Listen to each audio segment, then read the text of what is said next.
नमस्कार साथियों, हमारे YouTube चैनल विद्या जीएस रिसर्च सेंटर में आप सभी का स्वागत है। दोस्तों, जैसा कि हम 8 मिट्टियों की श्रृंखला में का अध्ययन कर रहे हैं, जिसमें आज हम उस श्रृंखला का 5वां पार्ट लेकर आया हूँ। उस श्रृंखला में पर्वतीय मिट्टी पे आज हम चर्चा करते हैं। तो आइए हम देखते हैं पर्वतीय मिट्टी के बारे में। दोस्तों, पर्वतीय मिट्टी ये मिट्टी पर्वतीय भागों के वनाच्छादित क्षेत्रों में पाई जाती है, यानी कि यह मिट्टी पर्वतों पे वन से आच्छादित पूरा ढके हुए एरिया में पाई जाती है।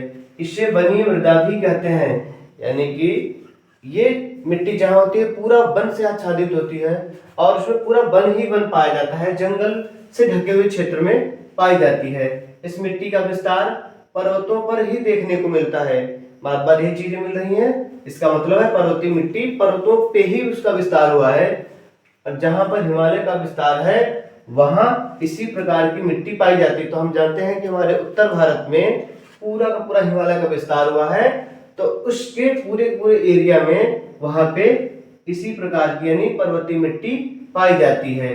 इसका विस्तार 2.85 लाख वर्ग किलोमीटर क्षेत्रों में पाया जाता है। यह मिट्टी नवीन और अविकसित मृदा है।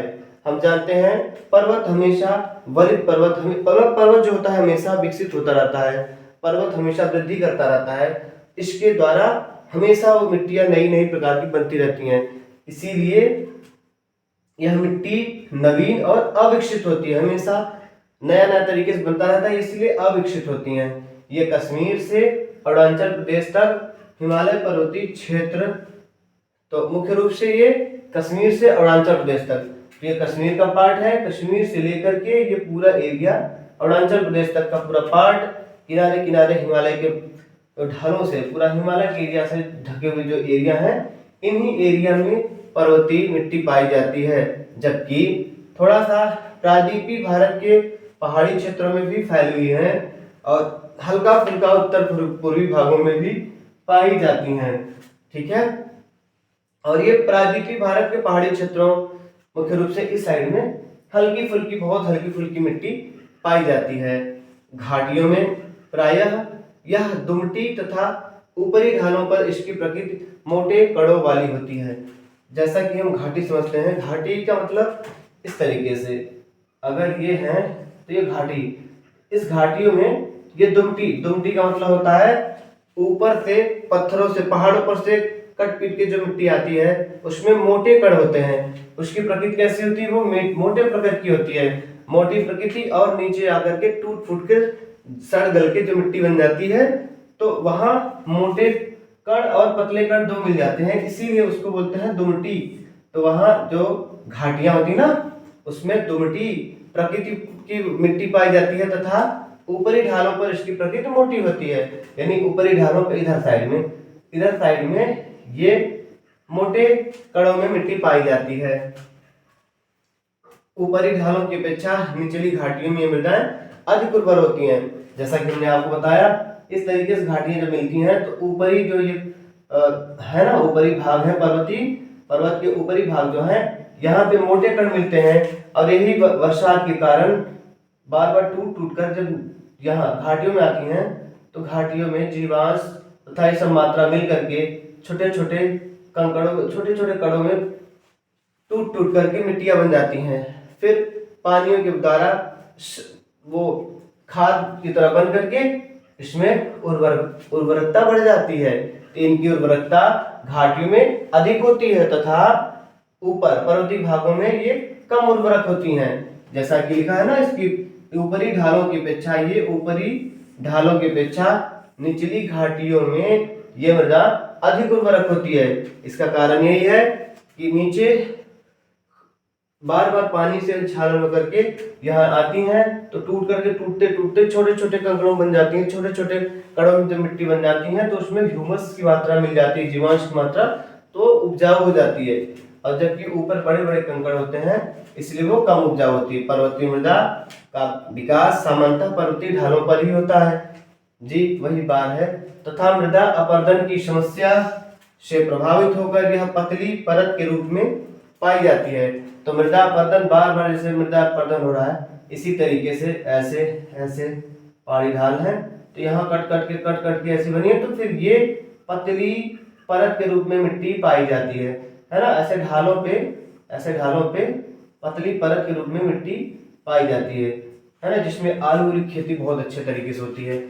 यह मृदा अपरदन की समस्या से प्रभावित होकर यह पतली परत के रूप में पाई जाती है। पहाड़ी ढालों पर विकसित होने के कारण यह मृदा बागानी कृषि मतलब जिसमें चाय, काफी ऐसे अनेक प्रकार के चीजों का फसलों का पैदावार करते हैं, जिसमें बागानी कृषि में मसाले, चाय, कहवा, फलों और आलू की खेती करने के लिए यह मिट्टी बहुत उपयोगी होती है। कहाँ पे? पहाड़ी ढालों वाले इलाकों में। जैसे हम देखते हैं कि असम का ये वाला इलाका, दार्जिलिंग का ये इलाका, इधर सिक्किम, असम है ना, पश्चिम बंगाल। हमारे यहाँ जैसे हम जानते हैं कि हमारे यहाँ जो दार्जिलिंग है पश्चिम बंगाल का हिस्सा है, और आगे असम, अरुणाचल प्रदेश, ये एरिया में थोड़ा पर्वतीय मिट्टी ढलानों पे मिलती है। वहां पे चिकनी टाइप की मिट्टी मिलने लगती है, टूट करके ढलानों में ऐसे सीढ़ीदार की तरफ बना के उसमें खेती की जाती है। तो बहुत उपजाऊ, वहां पे तो बहुत उपजाऊ है। उपजाऊ मतलब इनके लिए कहवा, मसाले, बागानी खेती, फलों, आलू, इन सब की खेतियों के लिए बहुत अच्छी होती है। जैसा कि हम देखते हैं सिक्किम में, ये सिक्किम का हिस्सा है, इसमें मसाले, इसमें बड़ी इलायची, जैसे कि हम जानते हैं छोटी इलायची हमारा केरल में मिलता है, जहाँ पे कार्डमम हिल है, कार्डमम की पहाड़ी पे छोटी इलायची मिलती है। लेकिन ये सिक्किम जो हमारा है एकमात्र ऐसा राज्य है जहाँ पे सब्जी वाली इलायची पाई जाती है, बड़ी वाली। तो ये सिक्किम में मसालों की खेती की जाती है। इसी पर्वतीय मिट्टी पे सिक्किम में मसालों की खेती की जाती है, यानी बड़ी इलायची की। तो वहां पे असम और अरुणाचल प्रदेश के भागों में पहाड़ी ढालों पर चाय, कहवा, फल, आलू आदि की खेती करने के लिए मिट्टी बहुत उपयोगी होती है। अच्छा, इनमें जीवांश प्रचुर मात्रा में पाए जाते हैं। इन भागों में जीवांश की मात्रा काफी पाई जाती है, इसलिए वो उपजाऊ हो जाती है, तथा पोटास, चूना और फास्फोरस का अभाव होता है। इसीलिए इसमें वैसी खेती नहीं की जाती है जैसे फसलों वाली, जैसे हमारे दोमट मिट्टी में होती है, वैसे उस तरीके से खेती इसमें नहीं हो पाती। तो पर्वतीय मिट्टियां मुख्यतः 3 प्रकार की होती हैं। तो जैसा कि हम इस तरीके से इतनी बातें सीख लिया, लेकिन अब हम देखते हैं पर्वतीय मिट्टियों के प्रकार। तो इनकी ऊंचाई तथा ढलान के आधार पे ये मिट्टियां 3 प्रकार से पाई जाती हैं, जिसमें आओ देखते हैं। प्रमुख रूप से हिमालय के दक्षिणी भाग में पथरीली मिट्टी की प्रचुरता होती है। जैसा कि हम जानते हैं हिमालय की मैं कायदे चर्चा करूंगा। तो हिमालय हम 3 प्रकार से, जो ट्रांस हिमालय यानी हमारे भारत मतलब जो हिमालय का उत्तरी पार्ट जो हम भारत में नहीं रहे, हमारा ट्रांस हिमालय के पार वाला हिस्सा, तो उस हिस्से से हमसे नहीं मतलब है, क्योंकि हम भारत की भूगोल के माध्यम से अध्ययन कर रहे हैं, भारत की चर्चा इसमें है। तो भारत की मिट्टियों में हम हिमालय के दक्षिणी पार्ट पर चर्चा करें तो सबसे ऊपर वाला जो भाग है, हिमालय के दक्षिणी भाग में पथरीली मिट्टी की प्रचुरता होती है। इन्हें नदियों द्वारा लाकर एकत्रित कर दिया जाता है। इसमें पत्थर कंकड़ अधिक होते हैं, परंतु दून व कांगड़ा घाटियां, असम तथा दार्जिलिंग क्षेत्रों में बारीक कण वाली चिकनी मिट्टी मिलती है, जिसमें चाय, आलू की खेती होती है। जैसा हम बताते हैं आपको, ये ऊपर वाले पार्ट, ये ऊपर वाले पार्ट से जो कंकड़ पत्थर नदियों के द्वारा तोड़ फोड़ कर नीचे लाते जब ये नीचे इकट्ठा कर देती हैं इधर, तो इसी प्रकार की मिट्टियां प्रथम प्रकार की मिट्टी हैं। लेकिन ये आगे चल के जब असम, सिक्किम, असम, अरुणाचल प्रदेश इधर आती हैं, तो ये बारीक बारीक इसमें कण हो जाते हैं, टूट कर बारीक कण हो जाते हैं। तो उन बारीक कणों में ह्यूमस की मात्रा काफी अधिक होती है, काफी अच्छी मात्रा होती है, जिससे ये उपजाऊ होते हैं। तो इसमें अनेक प्रकार के फल और चाय, कहवा तथा आलू की खेती की जा सकती है और की जाती है। जैसे हम जानते हैं कि हमारा जो असम का चाय है वो विश्व फेमस चाय है, और दार्जिलिंग की चाय के तो कहने ही क्या। इसी प्रकार से हम देखते हैं दूसरी प्रकार की मिट्टी, दूसरी पर्वतीय मिट्टी का दूसरा प्रकार, मसूरी, नैनीताल, चक्राता आदि के क्षेत्रों में चूना व डोलोमाइट अधिक मात्रा में मिलते हैं। तो ये मसूरी, नैनीताल इस एरिया में चूना व कहीं कहीं पे चूना और डोलोमाइट की मात्रा अधिक मिलती है, अतः इन क्षेत्रों में चूना युक्त मिट्टी का निर्माण हुआ, जिसके कारण चूना और डोलोमाइट के कारण चूना युक्त मिट्टी का निर्माण हुआ। तो ऐसी मिट्टियों में सिर्फ चीड़, साल, सागौन आदि के वन पाए जाते हैं, जिसकी लकड़ियां बड़ी बेशकीमती होती हैं। तो वहां पे हम इन वनों का यूज कर मतलब वनीकरण करके हम यूज करके इनका लकड़ियों को बिजनेस में यूज किया जाता है। इन क्षेत्रों में चूना आदि वन पाए जाते हैं। घाटियों में जहाँ कहीं मिट्टी जमी हुई अवस्था में पाई जाती है, वहां पे चावल खेती की जाती है। इस मसूरी, नैनीताल इस एरिया में जो घाटियां होती हैं उसमें भी मिट्टी कट कट के ऊपर से जाती है और वो जो महीन पतली हो जाती हैं, तो कुछ एरिया में यहाँ पे चावल की भी खेती की जाती है। तो थोड़ा यही बात है कि जो घाटियों में मिट्टी कट कट के आती हैं तो इकट्ठा हो जाती हैं, चूने चूने की तरह होती है, मतलब चूड़े रूप से होती है, तो वहाँ पे हल्की फुल्की चावल की भी खेती हो जाती है। हम आप चलते हैं मिट्टी के पर्वतीय मिट्टी के तीसरे प्रकार के। हम देखते हैं कि हिमालय के कई भागों में ज्वालामुखी का उद्गार होता है। जैसा कि हम जानते रहते हैं कि जो ज्वालामुखी होता है अक्सर पठारी इलाकों, पहाड़ी इलाकों में ही ज्वालामुखी का उद्गार होता रहता है। इसका कारण जो है, मैं पृथ्वी के आंतरिक संरचना का अध्ययन करेंगे ज्वालामुखी के विषय में, तो फिर वहां पे चर्चा होगी। फिलहाल आज अभी आप पर्वतीय मिट्टी के तीसरे प्रकार पे चलिए।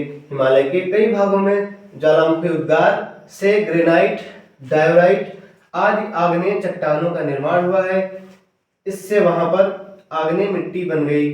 जो ये ज्वालामुखी उद्गार के कारण इस प्रकार की मिट्टियों का निर्माण हुआ और आग्नेय मिट्टी बन गई। इन मिट्टियों में नमी धारण करने की शक्ति होती है, तो ये जो बहुत दिन ऐसे पड़ी रहती हैं तो फिर बाद में इनमें नमी धारण करने की क्षमता विकसित हो जाती है, और नमी धारण करने की क्षमता विकसित होने के साथ ही यह मिट्टी कृषि करने के लिए योग्य हो जाती है। फिलहाल की हालांकि अब नीचे की तरह की मिट्टी की तरह की ये उपजाऊ नहीं होती, हल्का फुल्का खेती की जा सकती है और ज्यादातर इसमें जंगली पौधे ही उगते हैं। ठीक है साथियों, इस तरीके से हम देखते हैं कि ये वाला इलाका पूरा पर्वतीय इलाका, हिमालय का पूरा उत्तरी भाग वाला इलाका पर्वतीय मिट्टियों से ही ढका हुआ है। हम देखते हैं पूर्वी घाट में, पश्चिमी घाट में हल्की फुल्की रहता है, ये विंध्याचल के हल्के फुल्के इस इलाकों में, बहुत हल्के इलाकों में, इसीलिए हम दर्शाया नहीं गया है। प्रायद्वीपीय भागों में छिटपुट मात्रा में हल्की फुल्की कहीं कहीं पर्वतीय मिट्टी पाई जाती है। हालांकि इसकी प्रमुख क्षेत्र हिमालय का रेंज है, जिसमें जम्मू कश्मीर, सिक्किम, अरुणाचल प्रदेश, असम इस एरिया में पाई जाती हैं। तो साथियों, इस तरीके से हम आज मिट्टी की श्रृंखला में 8 प्रकार की मिट्टी की श्रृंखला में मिट्टी के 5वें पार्ट पे चर्चा कर चुके हैं, तथा इसी तरीके से हम आपको वीडियो बनाते रहेंगे और आप इसको देखते रहिएगा। ठीक है, अब हम मेरे वीडियो को आप लाइक करते रहिएगा, शेयर करिएगा, सब्सक्राइब करिएगा। धन्यवाद।